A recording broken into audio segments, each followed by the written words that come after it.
Hey y'all, so I'm back with another video. As we are getting closer towards the end of the 1 year, a lot is going on right now, but this is another video. I have my colleague here, student Dr. Leo Neistat, and he will be talking about HPSP. So stick around, we'll get into it. He has all the information about how to receive this scholarship and more. Stay tuned. All right, y'all. So with that being said, given the times right now, with the economy and competition becoming even more competitive with getting into dental school. I know a lot of you all are trying to figure out, okay, well, I have the grades and the stats to get in, but how am I going to pay for this? Well, as I mentioned, this is my classmate here, student Dr. Naishtut, and he actually is one of four recipients in my class for the HPSP scholarship. And I'm going to ask him some questions, and he has the information. So without further ado, thank you for joining me, Leo. Thank I you. know we're Thank you. extremely busy right now. I composited a couple of questions, and I was hoping that you could answer them for the viewers at home and I myself about HPSP. But my first question to you is if you can just introduce yourself, hometown, major, where are you from, fun fact about yourself. All right. So thank you so much for having me here. As you can tell, my name's Leo Neistat. I'm originally from Georgia, from Atlanta. I went to Kennesaw State University. I love this undergrad. Some really great memories. And I mainly was a biology major. And I was thinking about doing HPSP for a while now.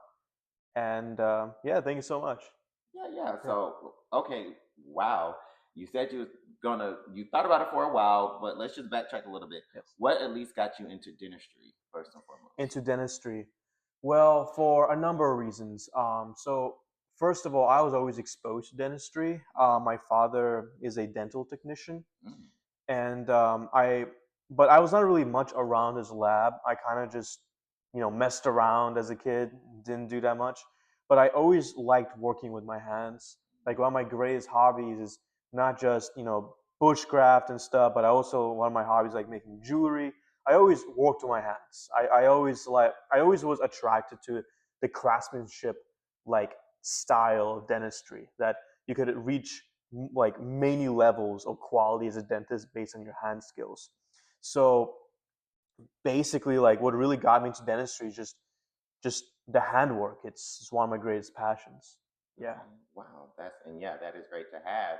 So now, in regards to the HPSP, how long did you think about doing HPSP? If you can kind of relay, where was that light bulb that went off Well, to for a applying? while now. So since I was a kid, I always wanted to be I always wanted to be like in the military at least at one point in my life. Wow. So it's like it's kind of funny. Like in high school already, I've been planning about going into dental school, into HPSP. I know I didn't really have much of a life. I mainly was doing school, and so like I was always like interested with the military. I was always been a patriot. I always wanted to serve my country, and yeah, that's like one of the main like things that got me into HPSP is less about the money and more so just serving my country because I love my country.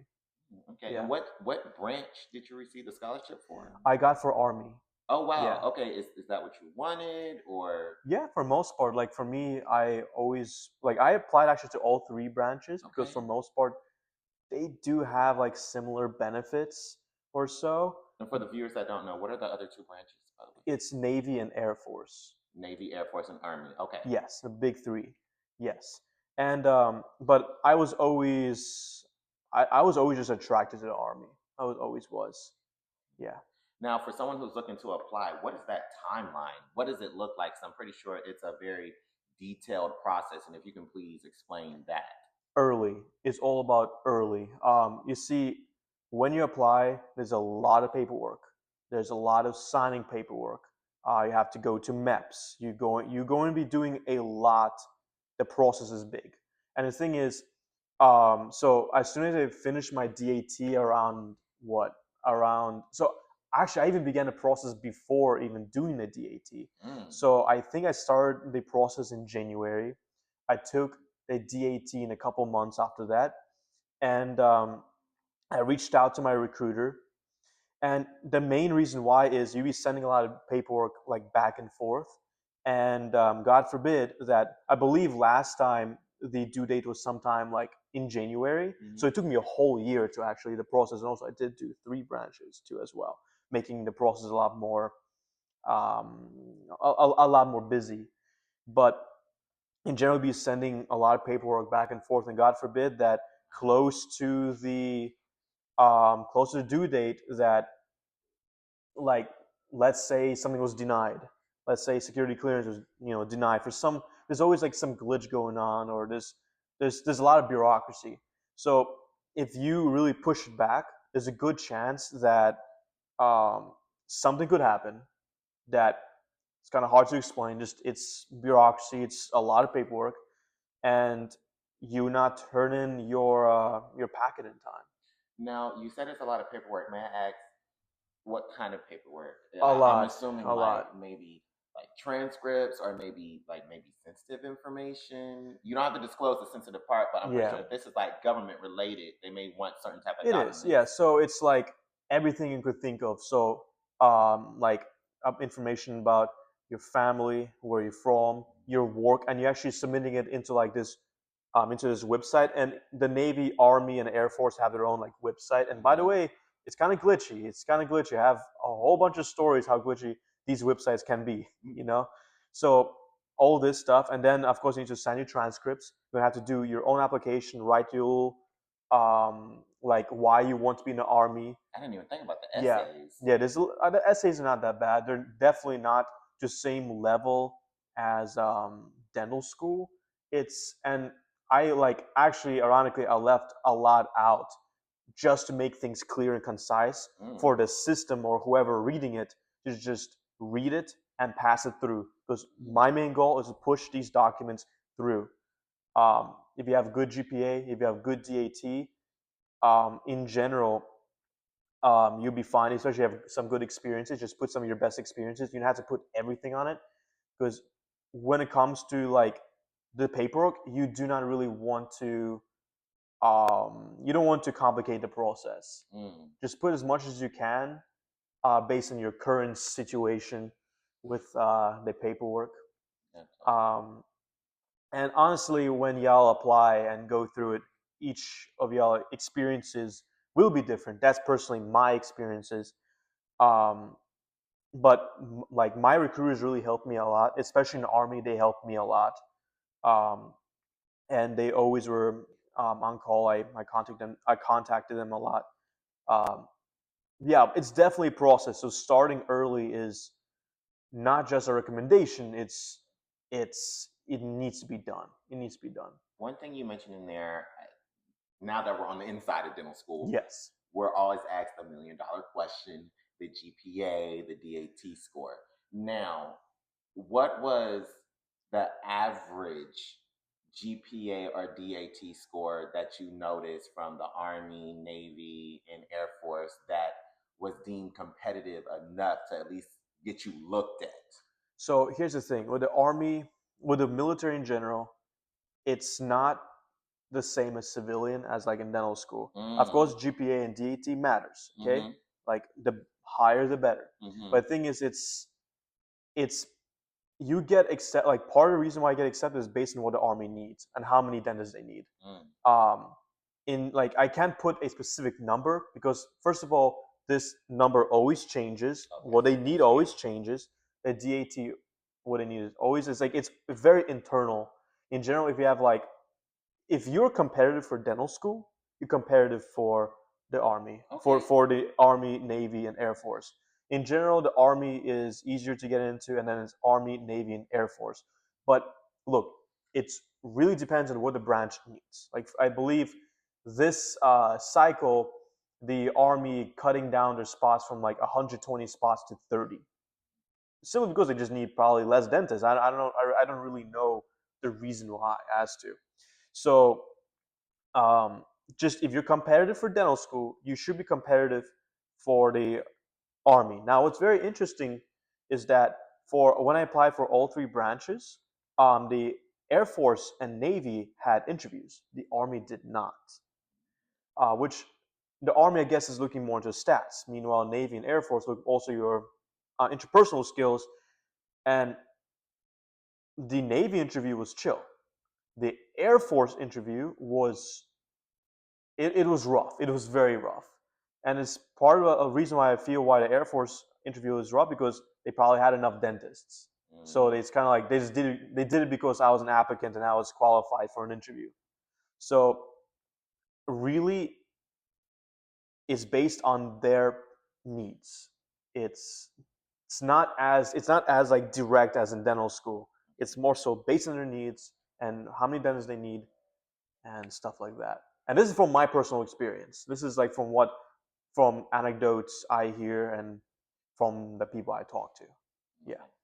okay. Another question that I have is that we've been through this process for Mhm. dental school. One thing you said is not always about the DAT GPA, which is important. The stats are Mhm. important, but yet you also mentioned the interpersonal skills. But I was reading up on that there's another component that people really don't take seriously or overlook. Is there a physical component? Is that true? Like a physical fitness test? Or Yeah, there is, but it's not. I'll be very honest. It's not really rigorous. okay, In well, it depends. It depends. So let's say if you're taking certain medications, like for instance, medication for ADHD. Like I'm not taking them. I'm not taking any medications. But in general, like if they find it out, they have to go through more processing. I see. It's and by the way, it's a competitive program. They will try to weed you out in many levels, not just scores and personalities, also like your health and everything. But like I'm not in general. If you're in physical shape, you jog, Mm, you work out, you be fine. I personally don't remember too much what I did, but it was not really that bad. It's like in like when I went to MEPS, they checked my eyesight, they checked my hearing. They did, of course, a blood test, urine test. Um, I didn't have perfect vision. They told me that I need to have glasses. You know, I need to have glasses. But like in general, um, if you're healthy and if you're like fit, you should be fine. You should be fine. And if you're taking any medications, if you're taking any medications, it may contradict things.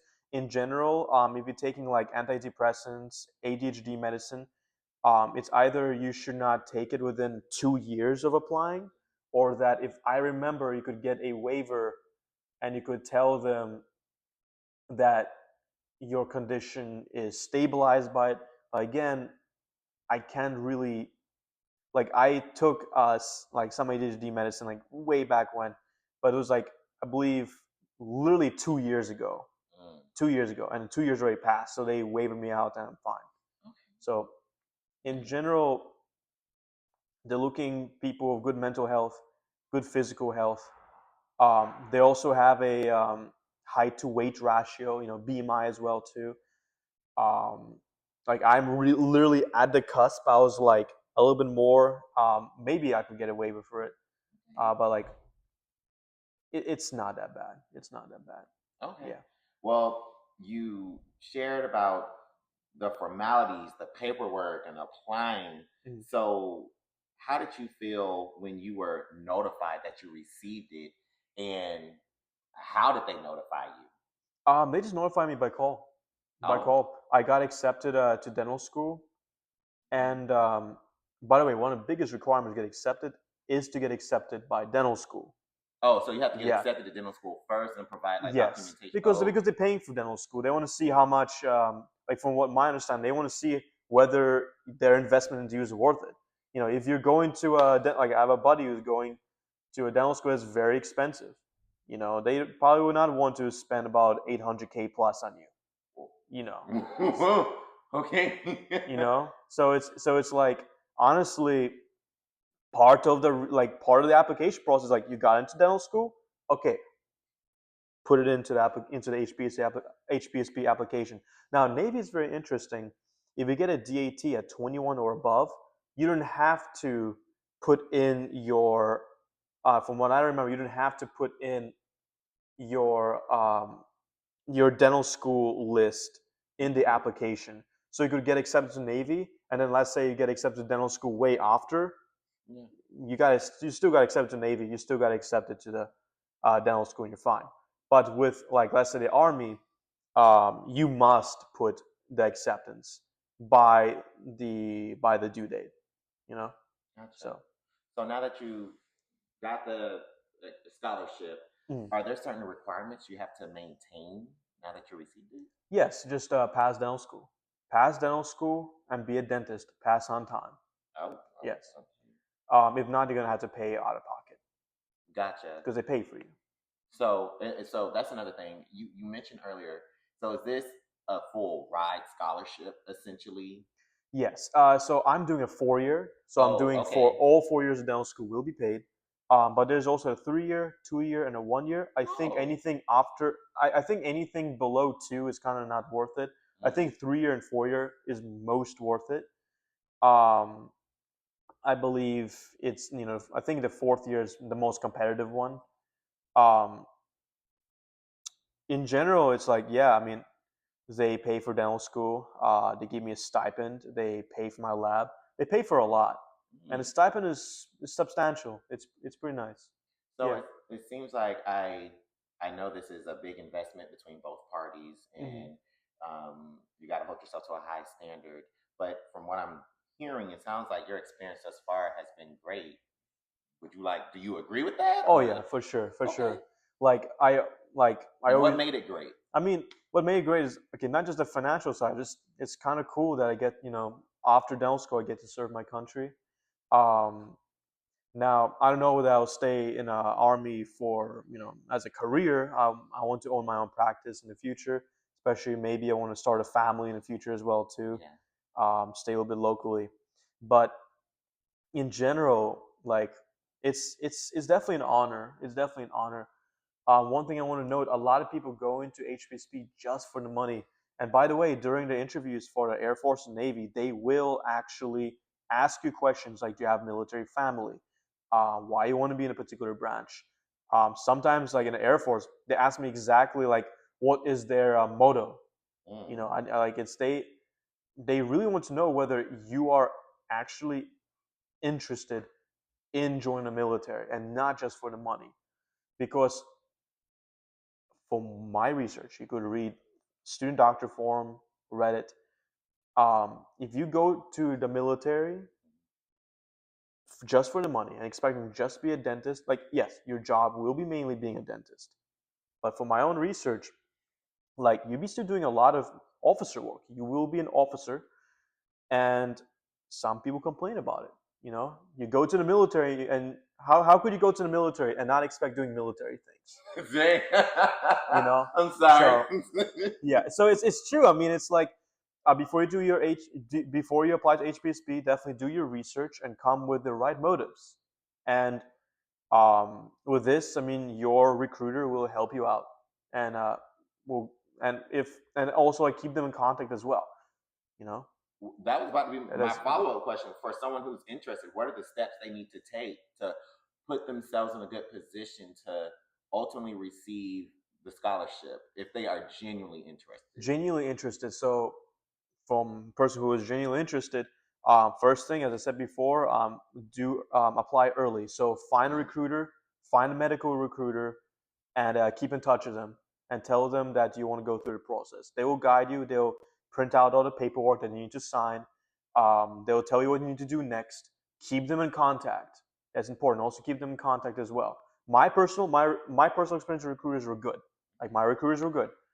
Some people they complain about recruiters. Some recruiters didn't do as well as the job. My recruiters did good. So, but always keep in touch with your recruiter. You know, and also be very well informed about HPSP. Be very informed about what you're going into as well. You know, so um, like I'm not saying that recruiter doesn't say like true things. I mean they say what they understand from their point of view, but it is also your responsibility to know what you're going into in great detail, not just during dental school, but what's after and what is your responsibilities. You know, so that's important to know. Okay. I greatly appreciate it. I know you touched on it earlier, but I am curious.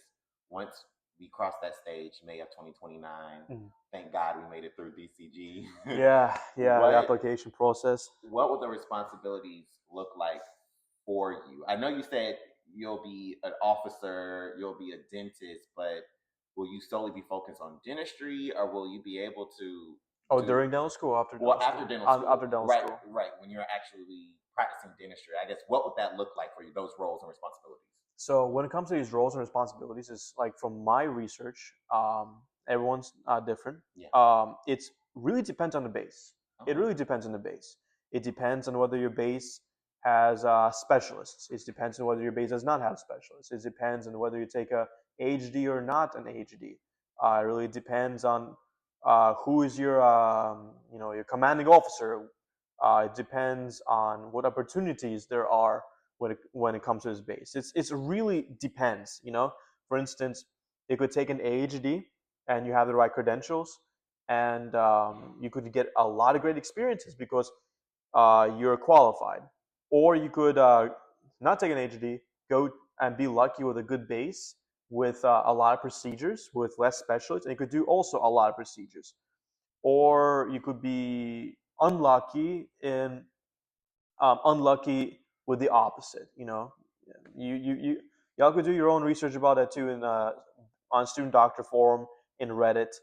Um, your responsibility is to be a dentist, but also it's what the army needs from you as well too, and that is why I'm saying you need to go to the army wanting to serve and not just for the money, Mm. because there's a lot of people online who complain and are really, really bitter about their experiences.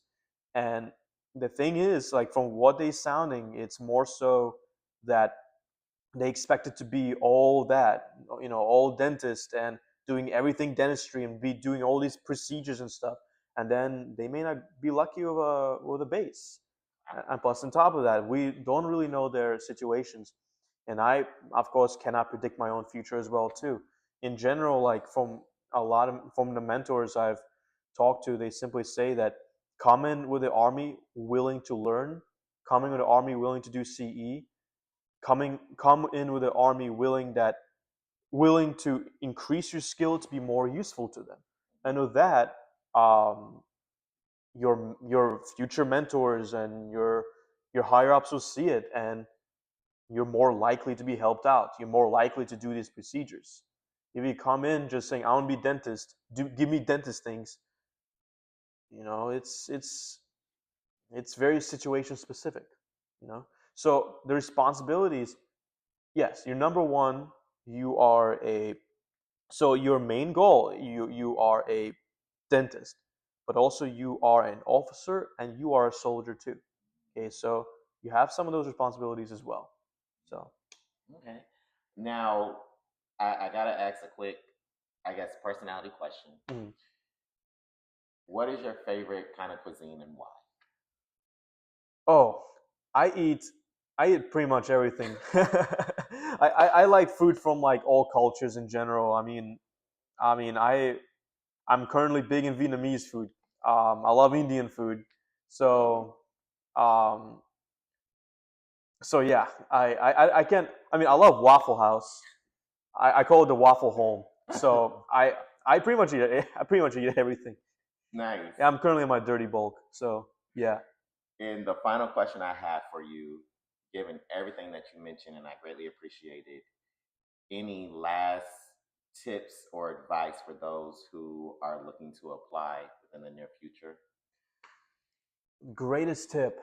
Greatest tip is just be motivated to serve. Be motivated to better yourself, not just personally, but also physically. Go to gym, run. Um, One of the big things while I was applying to the army is I became really big in hiking. Mm. I told myself I want to hike every single big trail in Georgia, and I'm almost done now. And by the way, in dental school, if you play a cards right, you would have time to do the things that you like. You have time to hike. Um, do, follow your passions. And it's kind of funny.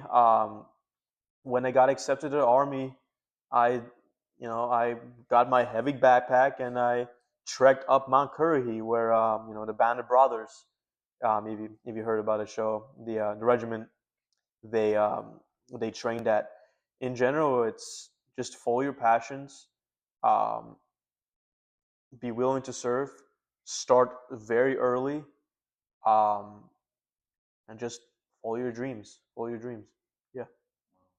Well, with that being said, thank you so much, Leo, for all that information. I'm a civilian through and through, so I thank you for showing that servant's heart and a willingness to serve. That says a lot about you as a human being, a man, and ultimately the type of dental clinician you will be. So I Thank you. greatly appreciate it. And there's all that information. Like my colleague said, Leo, you gotta really do your due diligence and know what you're getting into. You need to go in for the right motives and for the right reasons. These people, just like with dental school, they know who wants to be a dentist and who's bluffing.